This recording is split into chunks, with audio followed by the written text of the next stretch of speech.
Welcome to the Citizens Band Radio Hour. Thoughtful conversations that explore issues of media and journalism, democracy and citizenship. The Citizens Band Radio Hour is sponsored by the Center for Media and Citizenship at the University of Virginia. You can visit the center online at mediaandcitizenship.org.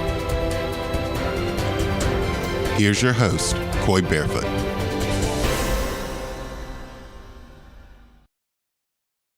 When the Revolutionary War began, the odds of a united continental effort to resist the British seemed nearly impossible. There were very few on either side of the Atlantic who expected that 13 colonies would be able to stick together in a war against their cultural cousins. Exactly how did they do it? How did they create a sense of common cause? The exciting new book is The Common Cause, Creating Race and Nation in the American Revolution. It's a great honor to welcome to this program historian and author Robert Parkinson. Rob is an assistant professor of history at Binghamton University and is a graduate of the University of Virginia. Rob, welcome to the program. I'm really glad you're here, man. Thanks. It's great to be with you.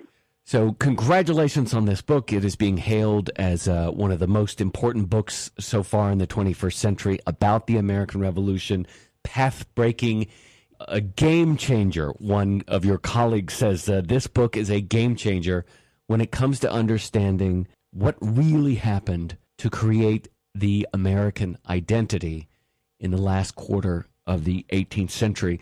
Rob, let's just start with the title. When you say common cause, flesh that out for us. Help us understand what you mean and why that was the first big challenge. Not just finding guns, but finding the political will to mobilize disparate groups in 13 colonies to get behind this one effort. Sure. There's nothing at all inevitable about the American Revolution, full stop. One of the most important things, and when I talk to my students about this, I say, if you take all of your money, if it's 1775, and go to Las Vegas and bet against the 13 colonies working together, because it's from the standpoint of 1775, that is a sure bet. There are so many things dividing the colonists from each other. People who live close to the eastern seaboard think the people who live out west are frontiersmen, and they call them worse than savages, and they find them to be very, very scary and very much not like them. Slavery is starting in the 1770s to really become something that's an issue that's starting to divide people between northern colonies and southern colonies. You have religious disputes. You have economic disputes. These guys don't know each other very much, and what they do know, they don't like each other. So there's very little commonness at all in 1775.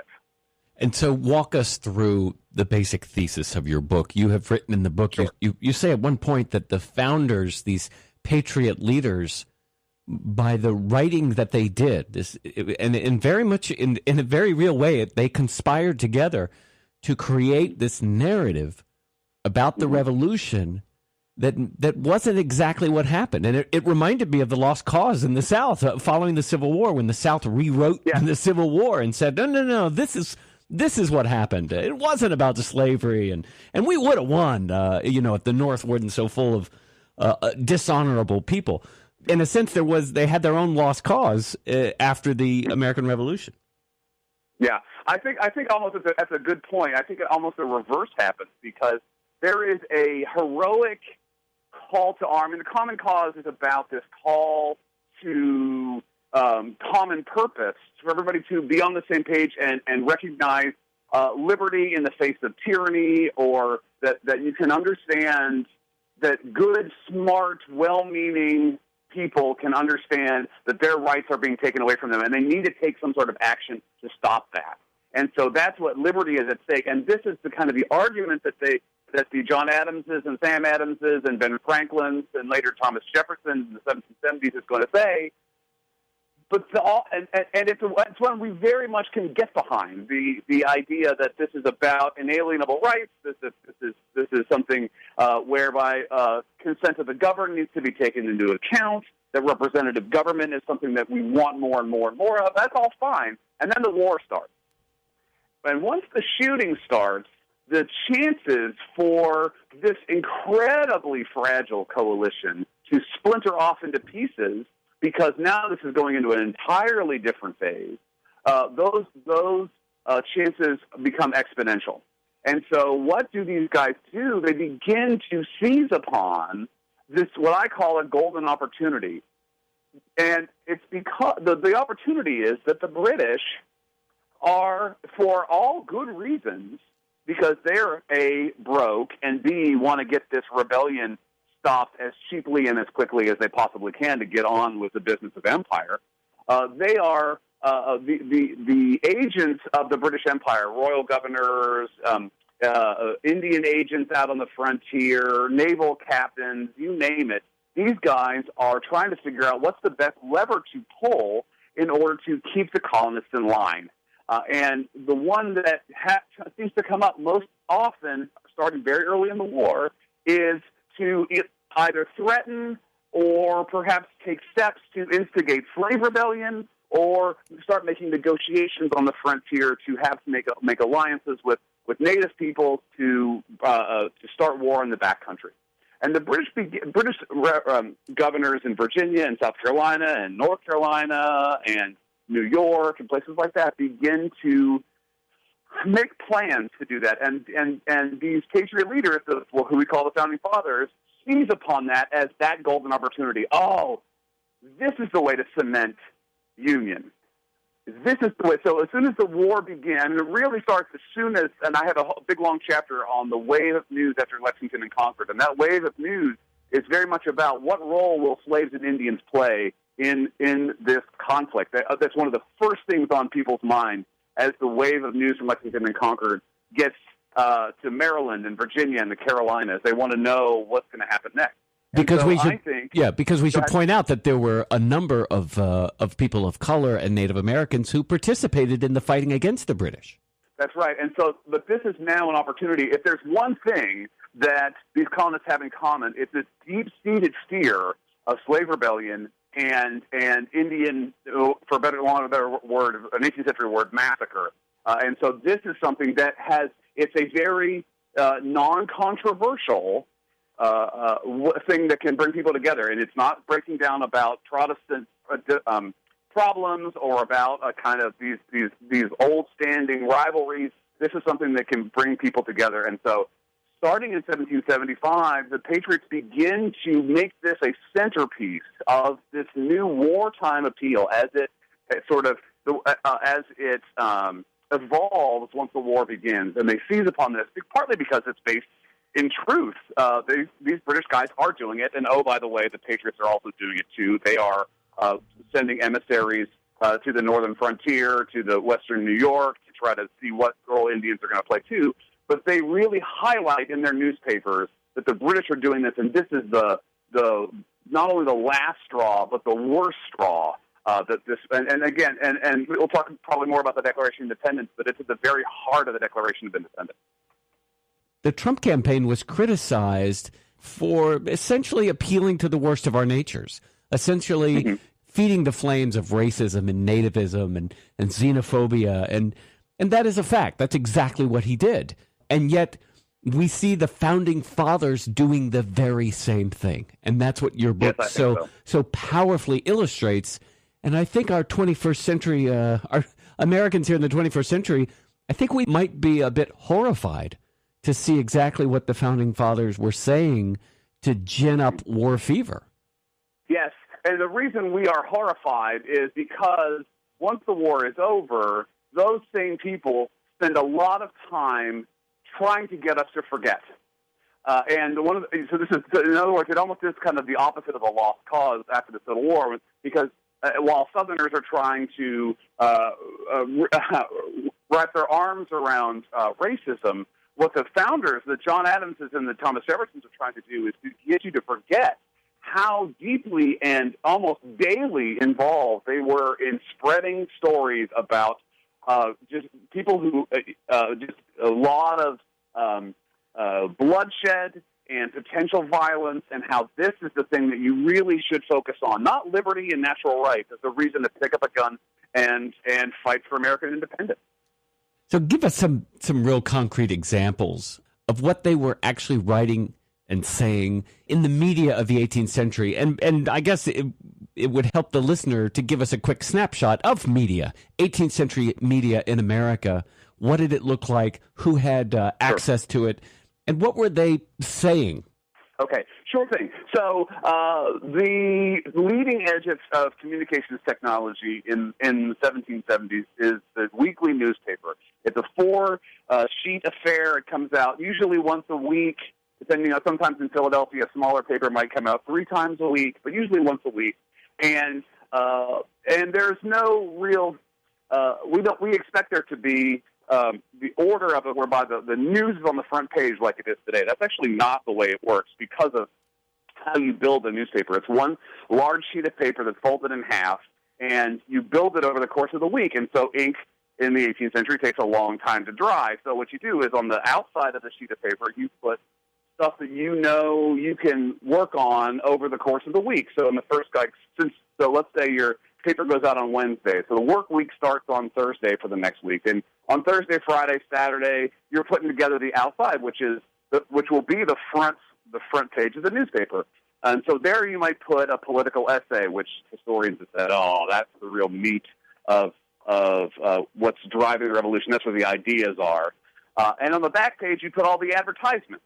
And there you'd have all these advertisements for land for sale or servants who have run away or horses that have run away, all that kind of stuff. Right? And on the inside, what these guys worked on while those outside sheets were drying was where the actual news comes from. And this is where I put a lot of stock. Not the front page or the advertisements, but the stuff on the inside where it's the actual news. And how there were no such things as reporters then. There were no such things as professional journalists. The bulk of the news is stuff that newspaper printers rip off from their competitors. So it's called the exchanges. So by the business practices of the 18th century, newspapers traveled up between newspaper printers for free. They would send a free copy, and you would look for and select different paragraphs or different, maybe sometimes things as long as a column from, if you're in Philadelphia, you'd look at the New York or Boston paper and go, I like that, I don't like that, I like that, and you'd take those and then you'd put those in your paper. And so those exchanges also mean that the same story can be reprinted all over the place. And so where this tipped me off that this was an interesting way to look at what people knew in the Revolution was, as I said, I was a UVA graduate student, and I would go to my very, very favorite spot in Alderman Library, and I would read through the microfilm, and I had this weird feeling once, or it's actually happened a bunch of times, where I would say to myself, all right, if this is August of 1775, I bet I can predict what's going to be in this newspaper as it's coming up on the reel right now. That's the story. And sure enough, I was right. And so I began to think, well, what does that mean? And so what's going on is you have a lot of people throughout North America who are learning the same story. And how did those paragraphs usually get there? Well, people who are very well off and very well literate and usually involved in politics give those newspapers, give those stories or reports or their own private letters to the printers. So what appears as anonymous from a gentleman in Philadelphia is actually John Adams. And John Adams is feeding some of this stuff to a printer in Boston, and that same story, and he knows this is going to happen, is going to be published in Connecticut and New York and Annapolis, Maryland, and Williamsburg, Virginia. Same story being over and over again. And I can give you an example of one of my very favorite bits about this, if you'd like. Yeah, absolutely. Okay, good.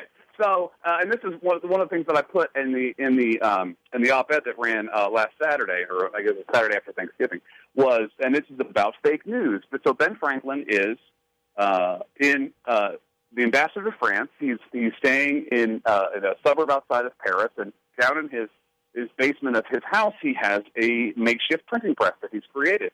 And this takes place in 1782. He's the ambassador there. Now, Yorktown has already happened, but there's still a lot of things going on, and there's really a really open-ended question as to what role Native peoples will play in the peace settlement and who's going to be responsible for the management of Native peoples going down the road. And Franklin is going to be at the center of those negotiations coming up very soon after. So he goes down into his basement, and he prints an exact replica of the Boston Independent Chronicle, which looks exactly like the real thing. And he puts on the front of this. It's only a one-page little deal because he doesn't want to spend a lot of time making this up.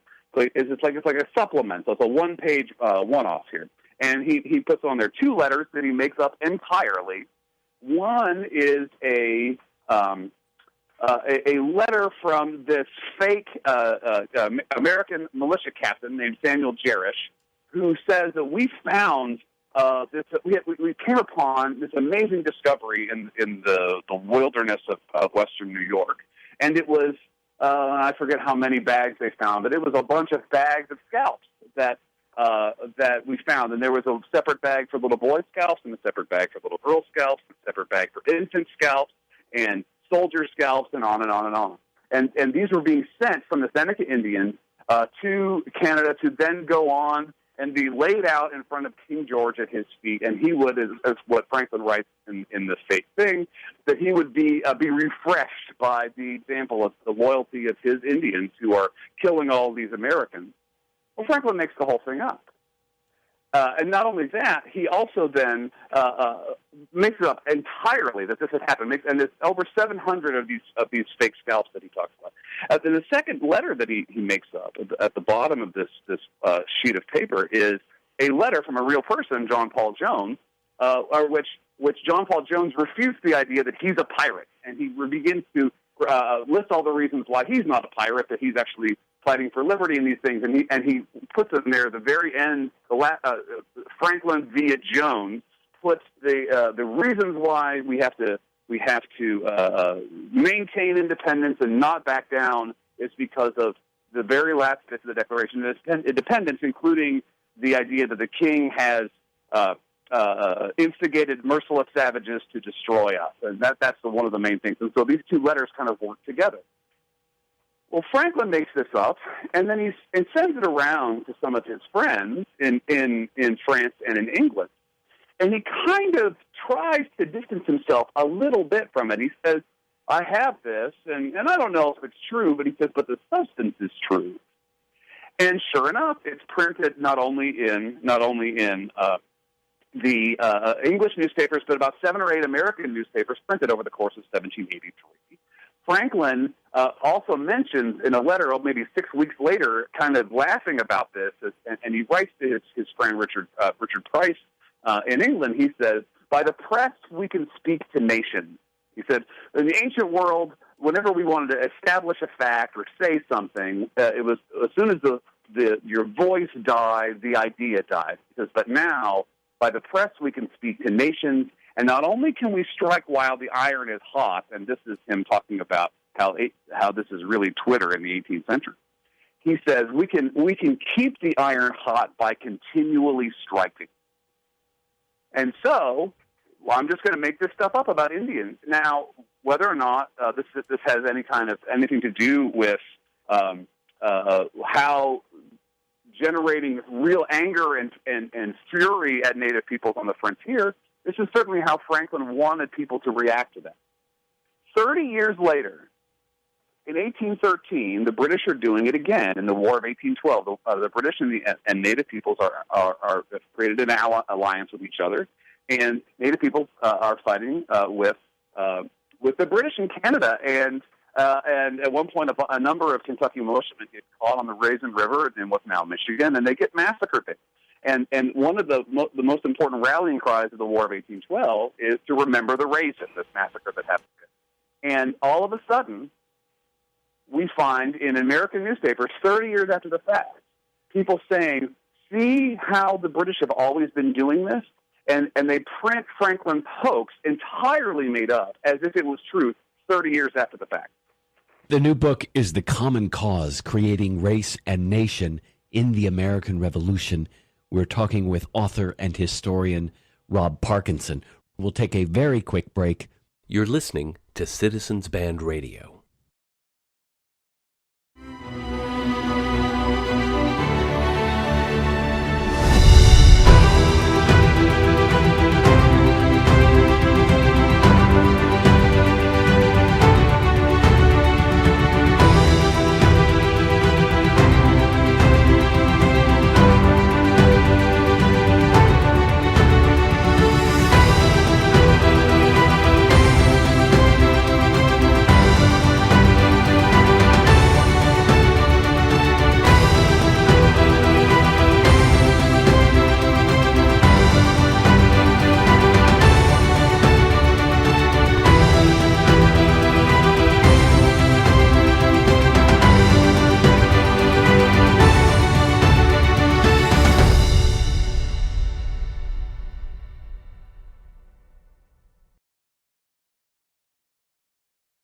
It's being called a game-changing book about the history of the American Revolution. The Common Cause, Creating Race and Nation in the American Revolution. Author and historian Robert Parkinson is my guest. Rob, you write about how these founding patriots stirred up all of this racism and nativism and to gin up war fever, and very frequently lied in the press, what we're calling today fake news. There was a lot of fake news, as you point out, coming from people like John Adams and Benjamin Franklin, just to get people scared and angry so that they would want to fight the British. But then you point out that years later, they want to pretend like they didn't do it. Tell me about that account after the war and sort of how they rewrote the history of the war and how they participated in it and what they did. Well, yes, this is why I'm, in the words of my advisor at the University of Virginia, who he said this about Jefferson, about these guys, I'm really deeply conflicted about this process, because I don't think they ever see themselves as being thoroughgoing racists like this. Because I think for them it's so instrumental, because this is really the only good lever they have to pull. I say in the book, I said, everybody that you've met so far in this book, Franklin, Hamilton, Washington, John Lawrence, Thomas Jefferson, Benjamin Rush, Thomas Paine, the list goes on and on. All of those men consider themselves to be against the institution of slavery. But they see themselves as being anti-slavery. But what they don't realize is how they participate in the what I call the propagation of the establishment of these stories that are very much, and the stories really aren't about black people or native people per se. It's really about trying to destroy this very difficult thing to destroy. The Americans have such a tough job ahead of them. They have to convince as many people as they possibly can that their cultural cousins, the people who they've looked for as models for everything, for how they talk, for what they eat, for how they build their houses, for everything, that they have to convince those people that they're actually alien and enemies, bitter enemies that you need to kill. That's a tough gig. And so fear, as we've seen, is actually really not only an easy thing to manipulate, but it has such a resonance with people that I think these guys did that. Now, later on, they're going to go right back to this notion that the revolution was this heroic affair, this creation of something new under the sun.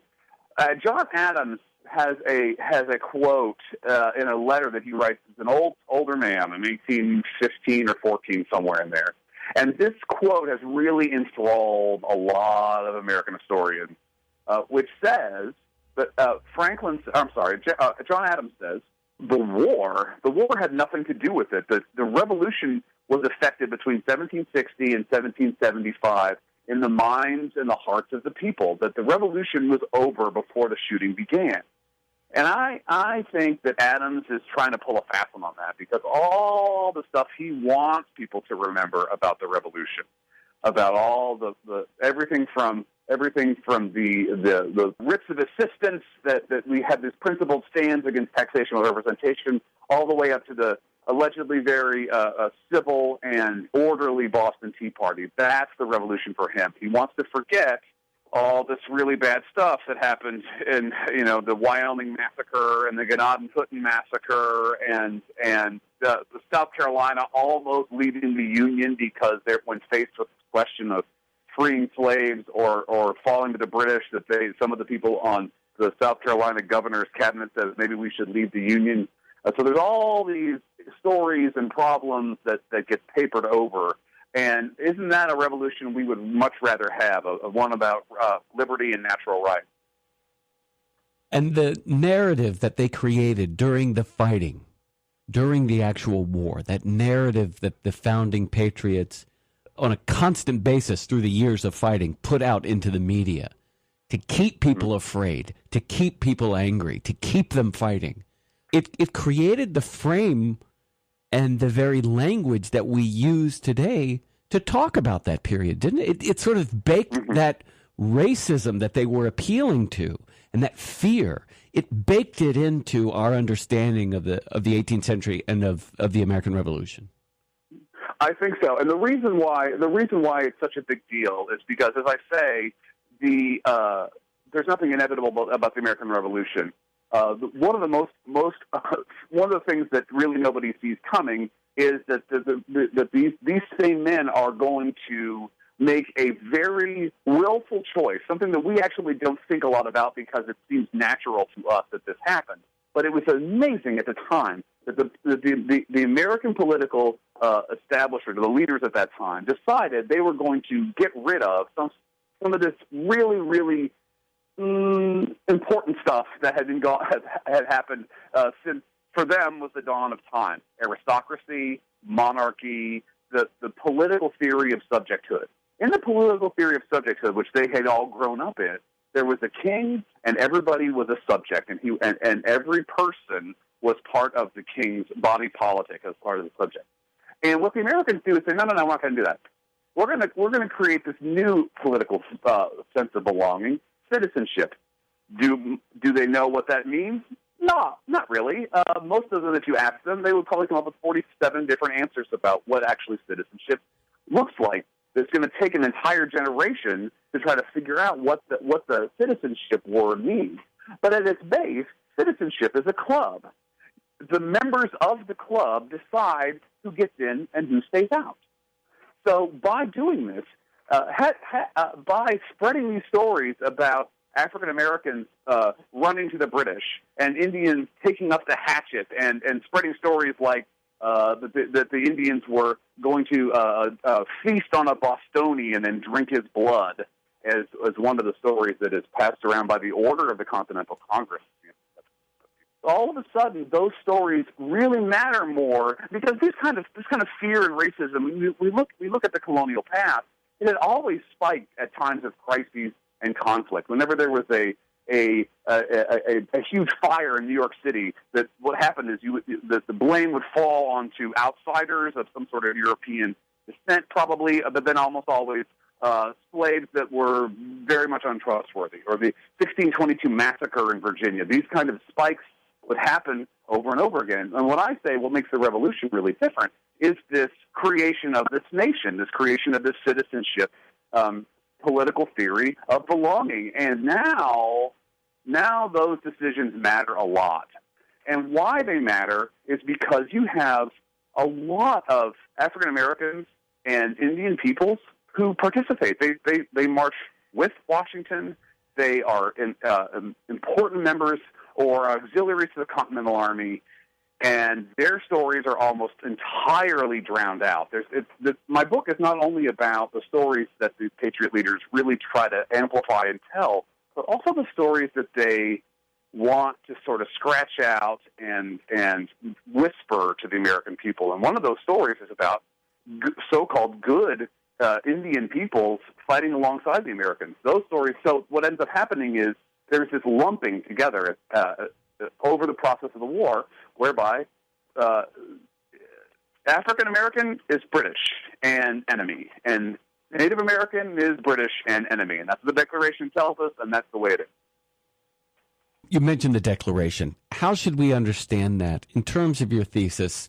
What was Jefferson saying, and how did that fit into this effort to create a larger narrative that would keep the colonists afraid and angry? Sure. As I tell my students, don't look at the Declaration of Independence like the one that's in the National Archives, because it looks like one big, huge block of 18th century loopy script. If you look at the actual broadside itself, the one that people knew at the time, who saw it in their newspapers or saw it on a broadside, the Declaration is 2 opening paragraphs, and then a list of 27 bullet points, and then 2 closing paragraphs. The 2 opening paragraphs are the ones we know. Those are the ones about holding these truths to be self-evident and in the course of human events and all that kind of good stuff. And the bottom 2 paragraphs are saying, and these are the reasons we should be free and independent states, and these are the rights that we have by declaring our independence. But those 27 bullet points in the middle, man, they're important. They are the reasons why this is not a frivolous, illegitimate action, that we have to tell the candid world about these 27. These are the 27 reasons why we're doing this. And Jefferson does not assemble them willy-nilly. This is also very important. He's got to get all of the grievances in from all the 13 colonies. He wants to get everybody's kind of their protests in to try to make this some sort of continental effort.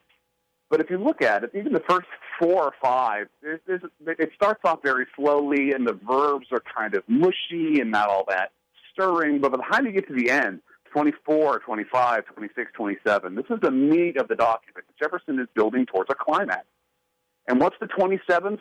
The 27th says he has instigated domestic insurrections amongst us, and has brought on the merciless savages whose known rule of warfare is the extinguishing of all ages, sexes, and conditions.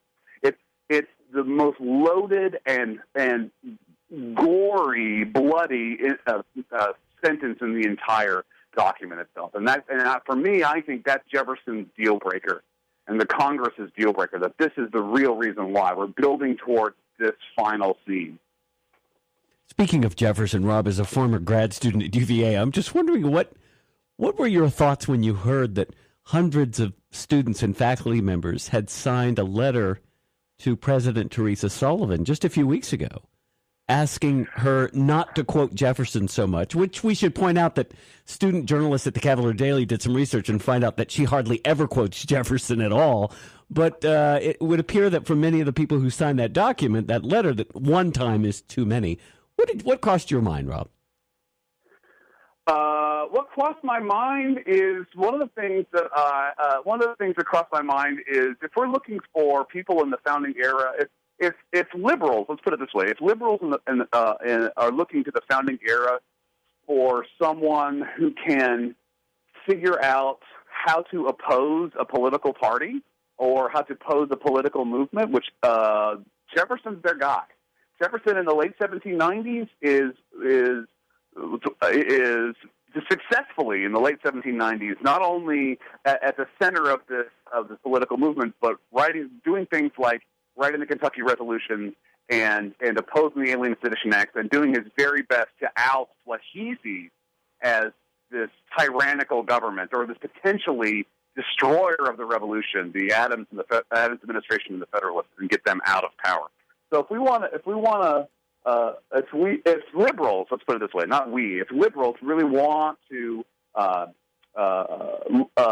look for guidance from the founding era, Jefferson's their guy. So I think we should not just throw him out with the bathwater, not just yet. Yeah.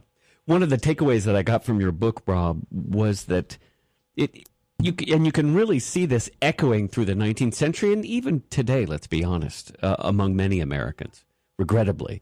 But the efforts that the founding fathers went to scare the colonists, to make them angry, to gin up this war fever for the revolution, what it did is it linked the opposition to the rights and the lives, the livelihoods of people of color and Native Americans, it linked putting all of that down with supporting American liberty and believing in America. And it really said to people, if you really want to fight for America, fighting for America and believing in our principles and everything we stand for is synonymous with putting down people of color and Native Americans and crushing their rights. That's right. The first real effort that's led by Quakers it's in 1790. So this is the first federal Congress, and this is 3 years after the ratification of the Constitution, whereby there is a 20-year window to end the slave trade. And Quakers, under the auspices of the Pennsylvania Abolition Society and the New York Manumission Society, already are sending in petitions to try to close that window and end that compromise. And it leads to this incredible flurry of activity and yelling and screaming on the floor of this brand new House of Representatives. And one of the things that Southerners say is these Quakers are acting just like the British. They're acting just like Cornwallis, who accepted and freed slaves. So these Quakers are pseudo, if not thoroughgoing Tories, and we have to stop this. We close this forever. That the slave trade is we're not talking about this right now, because anybody that wants to talk about it are really secret British agents. And so it tells Americans that, and we hear this today from our president-elect, that your enemy is your neighbor. Your enemy is among you. And it creates of fellow Americans, it turns them into the other, and you should be suspicious of them. And it's a pretty insidious kind of, well, not kind of, but it's a fascist argument. It's a fascist tactic. Well, the Tory is always the slippery character in the revolution. I mean, this is something where you have no idea who amongst you is on your side politically or harbors some sort of doubt. And so oftentimes in the press, one of the things that I zeroed in on is whenever the American, whenever these kind of official reports or proclamations or even some sermons that they put in the newspaper or speeches or private letters, they almost always put Tories in a crowd, usually with black people. They almost always talk about Tories and black people together, and they're really trying to associate these. Now, that doesn't really work because that's a project that never really gets off the ground, but they really try to do that, to associate all these things together as being very un-American. Rob, as I tell my students, history is not the past. History is the story that we tell about the past. And the past, of course, never changes. But history, if it's done right, if it's done well, and your book is certainly proof of this, history will change, and hopefully it'll get better. And because we're more inclusive and we learn new things and we can write fresh, new, eye-opening, game-changing accounts about the past. And the story does, in fact, change. And I'm curious, as you did this research over the years, was there an aha moment for you? Was there one moment in the archives where you sort of sat back and can really have you had a palpable moment when you felt like you really were wrapping your minds around what really happened in the 18th century?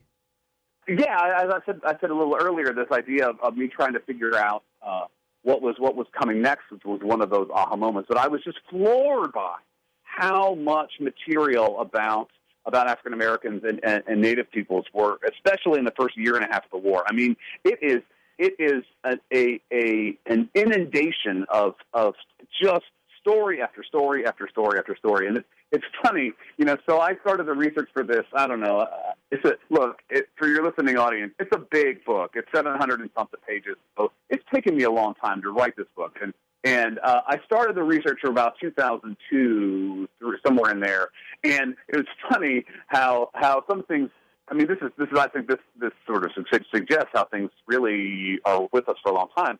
Some of my colleagues were saying, "Oh, you're writing a John Ashcroft book." And if you remember John Ashcroft from the Bush administration, that when we first created Homeland Security after 9/11, this idea that you would not only tell on each other or inform on each other, but there were all these codes about trying to strike fear into people, and that my project is really about John Ashcroft. And then later on, it was about sort of the Tea Party and how they're trying to erase. And now it's about Trump, Right.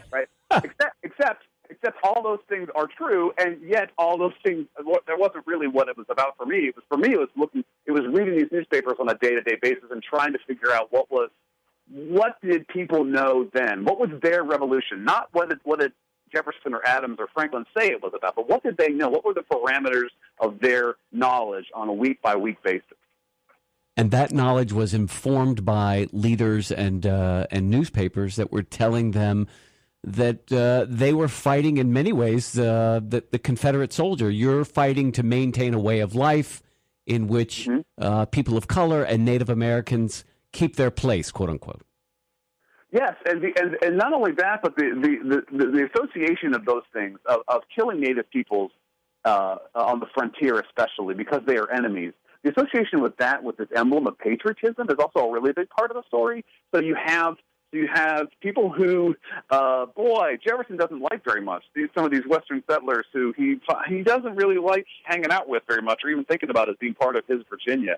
But boy, does he need them during the Revolution. And this idea that that's what it means to be a really good American. My next project is to write a short book about one of these guys who kills Indians for it. That's his job. He kills Indians starting in the age of 21, and he's accused of killing in this really, really gruesome and brutal way right before the Revolution begins. But as soon as the Revolution starts, he and some of his friends pick up guns in Western Maryland and walk to Boston as a symbol of their patriotism. They walk to Boston, and newspapers kind of follow them along the way, and they look like Indians, and they're all dirty, and they dress, they look like real frontiersmen. They look like real. This is exactly the secret weapon that America needs to fight these British professional soldiers. And this guy's name is Michael Cressup, and Michael delivers his guys up to Boston to George Washington, and then he gets sick and he goes back to New York, and he dies in the fall of 1775 in New York, because it is a long walk from Maryland to Massachusetts, and I wouldn't want to make it. I would probably die too. And so he dies, and what do? The New Yorkers give him this incredible parade. I said before, if George Washington would have died in New York City in October of 1775, they could not have mustered together a bigger parade than the one they do for this guy, and they bury him at Trinity Churchyard, right around the corner from where Alexander Hamilton's going to be buried, and Robert Fulton and some of these other so-called heroes. And there he stays. And here's this person who is just a villain and everybody kind of knows he's a villain. But now the Revolution changes everything. And once the war starts, those are the villains we need. But those villains who don't die in New York City are the ones that are still out in western, or in Kentucky and western Pennsylvania and Ohio, and they're causing big trouble.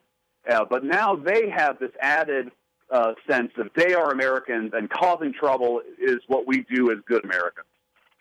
And it makes that disruption becomes patriotic, and killing Indians becomes patriotic, and we certainly see that in the 19th century. And the guy you're talking about, this frontiersman, this colonist, becomes part of the iconography of the American Revolution, and it becomes a trope.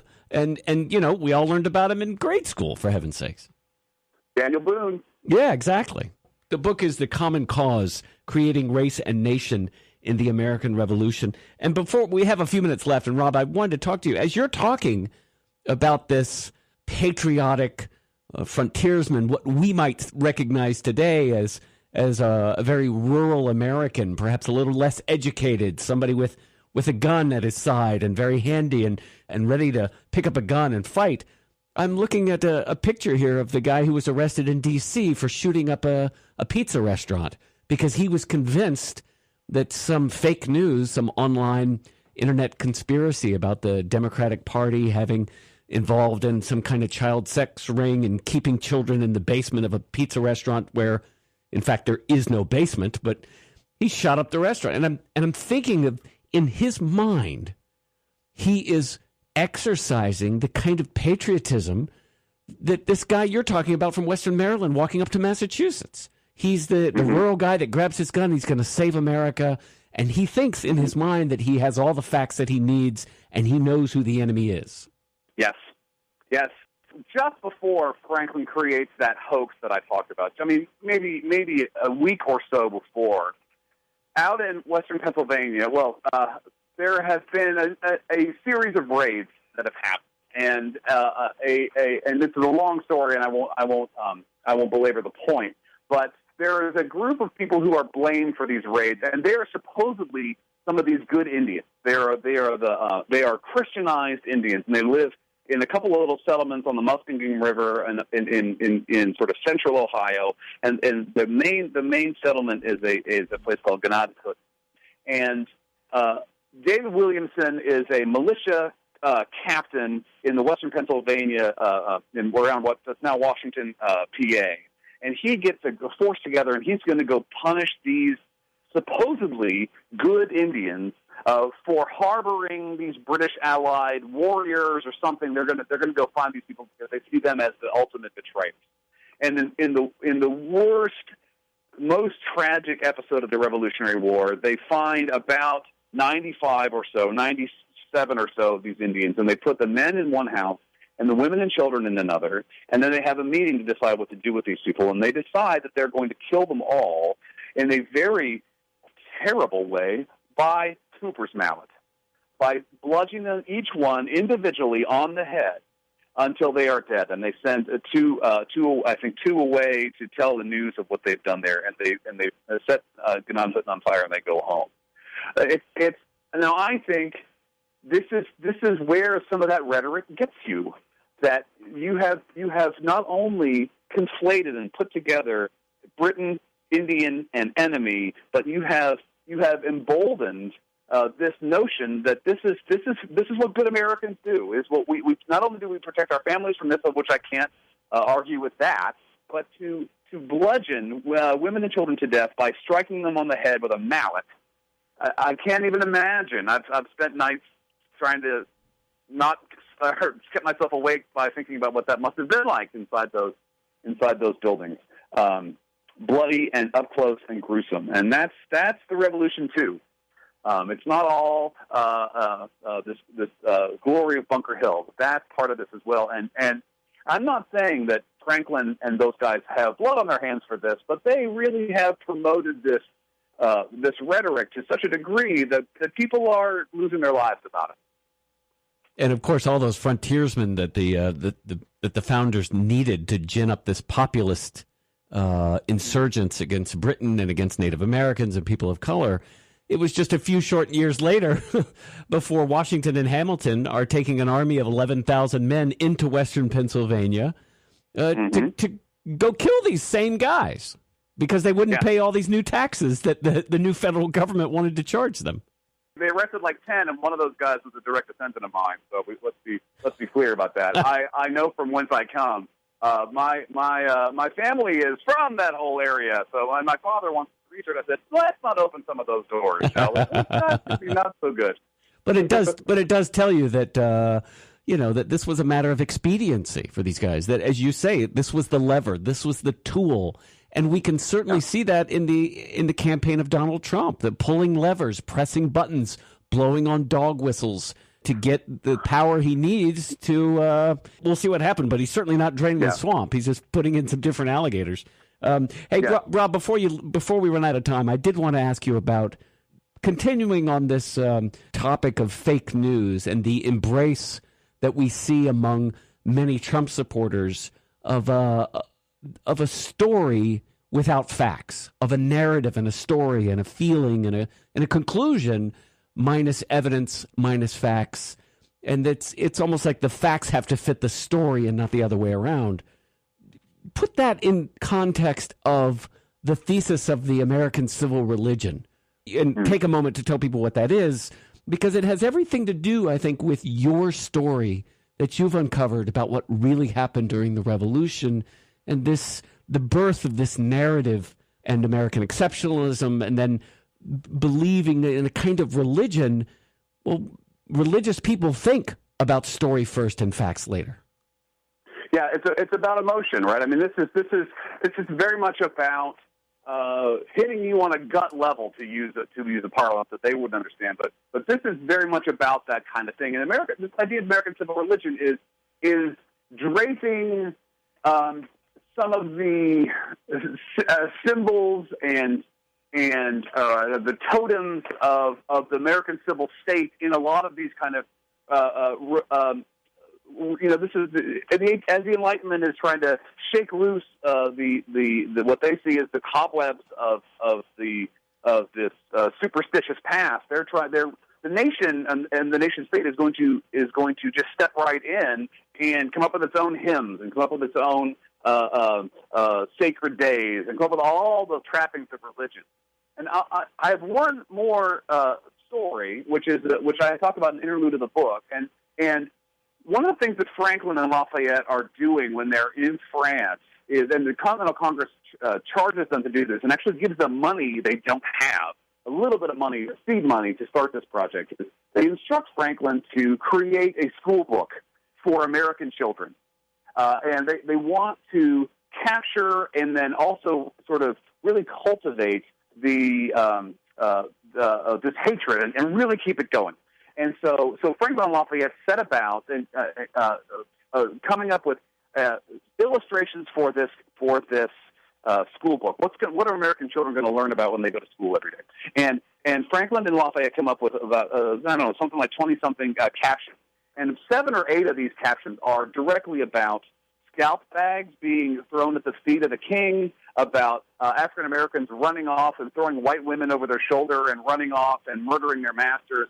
Those are the scenes. Had the school book come to life, which it doesn't, that's what they would have seen. And Franklin wanted to put those scenes on the first American coinage. Oh my gosh! Yes, so we could have had Indian scalping on our corners. And again, just to put a bow on this conversation, with what aim in mind? What is it that Franklin is trying to communicate if somebody's holding a coin and looking at this picture? That this is why you hate the British, and this is by definition what makes you a good American. Because you hate Native Americans, because they're British. That's the enemy. Wow. We continue to see this same story playing out in the 19th century, in the 20th century. It's in our headlines today. Yeah. Yes.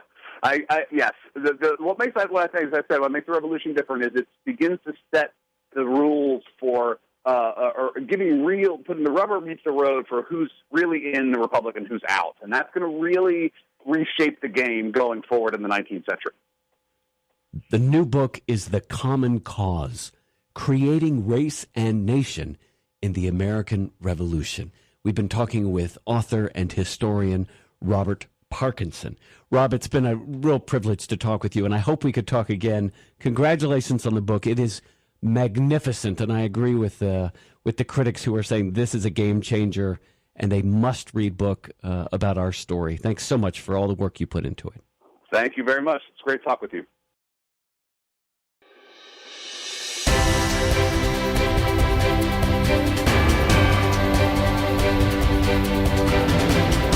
You've been listening to the Citizens Band Radio Hour, a production of the Center for Media and Citizenship at the University of Virginia. Archived podcasts are available online at mediaandcitizenship.org. The executive producers for the program are Siva Vaidyanathan and Koi Barefoot.